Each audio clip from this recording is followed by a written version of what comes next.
তো বন্ধুরা, আমি যা কিছুই রান্না করি প্রায়ই তোমাদের সাথে শেয়ার করে থাকি। তো আজ রান্না করব বেগুন, আলু আর দিয়েছি এই যে কাঁচকলা।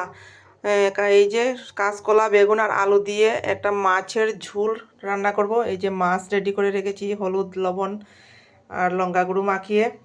এখানে নিয়েছি কাঁচা লঙ্কা আর নিয়েছি পেঁয়াজ কুচি আর রেখেছি ধনে পাতা। আর এখানে রেখেছি 4টা ডিম সিদ্ধ দিয়ে দেবো। তো বন্ধুরা, আমার ভিডিওটা কেমন লাগলো আর রাতের বেলা কি রান্না করছো কমেন্ট করে জানিও।